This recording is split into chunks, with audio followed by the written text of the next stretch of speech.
What is up, YouTube? JankyYGO here. My name is Michael, and today we have some new cards to talk about. If you're wondering why we're looking at this checklist, well, it's because the new cards are in the checklist a little bit below, but I stopped it right before it just to talk to you guys and say hello. And to warn you that there is no pictures yet to them, so yeah. Anyway, first up is Mahama, the Fairy Dragon. These are all TCG exclusive English Premier cards too, so keep that in mind for these cards. They will not be in the OCG, they will be TCG cards, so we won't see what they look like until around the time this card is released. Anyway, Mahama the Fairy Dragon is a level 5 light dragon tuner effect monster, 0 attack, 2500 attack. Or defense, not attack, excuse me. During your opponent's turn, when either player takes battle damage, quick effect, you can special summon this card from your hand, then gain one of the following effects. Gain life points equal to that battle damage, inflict damage equal to your opponent, equal to the battle damage. So it's kind of like it's kind of like a Gores, like a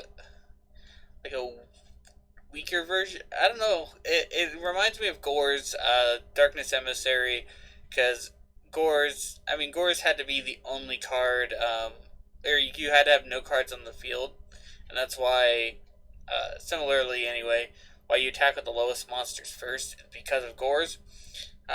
If they have no cards, because with Gores, if battle damage, and you have no cards on the field, you can special summon Gores, and then you get a token equal to the damage you took. And then if it was effect damage you took when you had none, you special summon Gores and then inflict the damage back. So that part is kind of like it. And then, but yeah, this one just has battle damage instead of effect. It's probably not good. It's not good enough to see play, but it is an interesting card. And yeah, it just reminds me of like a dragon version of Gores. Next up, Jabbing Panda. Level 3 water Beast Warrior effect monster, 1500 attack, 1000 defense. If 2 or more Beast Warrior monsters are on the field, you can special summon this card from your hand. Ooh, it's an inherent effect, or inherent summoning, so it doesn't activate to summon. Summons itself by game mechanics. If this card is sent to the graveyard, you can target one face-up monster you control and gains 500 attack. It's more for special summoning and extending plays in Beast Warrior decks than anything. I don't know what Beast Warrior deck would really want it. Most decks that run a decent amount of Beast Warriors are pretty... they don't need this. They're archetypes and they don't usually need it. But I guess it's good generic Beast Warrior support. It's decent. Anyway, next up. Playerless Empress of Blossoms. Ooh, it's a plant. It's like a plant, one of the plant princess monsters, kind of, except for it's a level 7 instead of 8. But, level 7, light plant synchro effect monster, 1600 attack, 1200 defense. It's generic, so it's a tuner and non-tuner. It gains 400 attack for each plant monster you control except itself. During your main phase, you can special summon one level 5 or higher plant monster from your hand or graveyard except for itself. So it does kind of fit into the plant princess deck, which isn't a real deck, but it's like they're level 8 plant monsters that kind of summon themselves. They don't really summon themselves. They don't have a lot of support for themselves, but they do have synergy with themselves. Like, the more you get on the field, the better, usually, which is, the case for most level 8 monsters. Anyway, this is a level 7, though. It doesn't really even fit in that deck's generic level 8 theme that it has. But it does kind of summon out the rest of them, so that's pretty interesting. Next up, Mutant Clash. So mutants are... I didn't cover them on the channel, but they are a TCG exclusive archetype centered around fusion summoning Oh wait, I did put them on the channel, didn't I? Did I? Did I not? Anyway, I don't remember.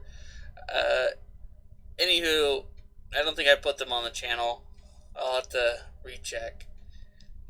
And if I did, I'll put like an editor's note or something. Or I'll just put it in the comments section and pin it saying that I did. Anyway, if in case I didn't, they are a fusion-based TCG exclusive archetype, and they have their starter cards that summon out bigger monsters that are okay and everything, and they're interesting. Anyway, continuous trap card, Mutant Clash. When this card is activated, you can target one effect monster your opponent controls, banish one mutant monster from your graveyard, and if you do, negate its effects until the end of turn, even if this card leaves the field. When your level 8 or higher mutant monster destroys an opponent's monster per battle, you can draw a card. You can only use this effect once per turn, and you can only activate one Mutant Clash per turn. So it kind of rewards you for for banishing mutants. I didn't say this, but they do revolve around banishing themselves and stuff like that too. It's a pretty good card for the deck. The mutant deck seems to be centered around trap cards more than anything. So they're like a fusion deck that's based around trap. That has like trap stuff. A lot of their stuff has to deal with traps. But yeah, it's pretty interesting. And like I said, it is a decent card for the deck. They have a way to search it too. So overall, not bad for the deck. It adds card draw. So yeah. Last but not least for this page is Mutant Expansion. Continuous trap card. You can only activate this card. When you activate this card, I mean, you can take one level 4 or lower mutant monster from your deck and either add to your hand or special summon it. So they have 2 ways to add monsters now. This can miss timing. Important to its activation can miss timing, so just keep that in mind. So if a level 8 or higher mutant monster would be destroyed, you could banish this card you control instead. So it protects your level 8 mutants and higher, so it protects the fusions and it protects the monsters that your starter cards summon. Once again, decent card for the deck. It's another way to search. They have 2 ways to search, if I remember correctly, for monsters now. So that's pretty neat. Just keep in mind this card can miss timing when you activate it. If the last thing to happen is not, what's it called? It can miss timing. Just keep that in mind. So, next up is Dual Avatar. I didn't cover Dual Avatars either because another YouTuber did it. That hasn't stopped me in the past before, but they were kind of like their own TCG exclusive thing from Konami, and I didn't really want to, step on their feet, so to speak. Mutants might have been that way too, but if Mutants and Dual Avatars are anything to speak up with this and everything, it means that those 2 channels didn't premiere these cards from the archetype. I didn't really watch their videos, if I'm being honest. But next up is Dual Avatar Empowered Mikio. Level 7 Light Fusion Effect Monster, 2000 attack, 3000 defense. It requires a Dual Avatar Feet Coco Q, and 2 more Dual Avatar monsters. Each time a Dual Avatar monster or fusion monster you control, they can't be destroyed by battle once per turn. Okay. English is hard, man. Plus it's pretty late at the time of me making this video. Once per turn, you can return all spell or trap cards to your opponent controls to the hand. Okay. When a monster your opponent controls activates an effect, if you control 2 or more monsters, you can destroy it. So that's the hard once per turn. it's pretty decent.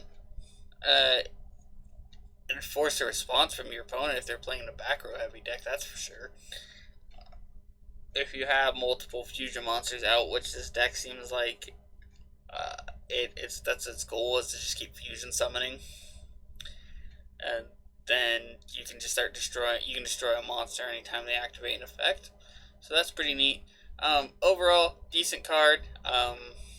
That is it for today. If it is your birthday today, happy birthday. If you want to send me any cool deck profiles or replays, emails in the description. Tell me what you guys think of Mutants, dual avatars, and some of the new cards that I spoke about. Are you excited for any of these decks coming up?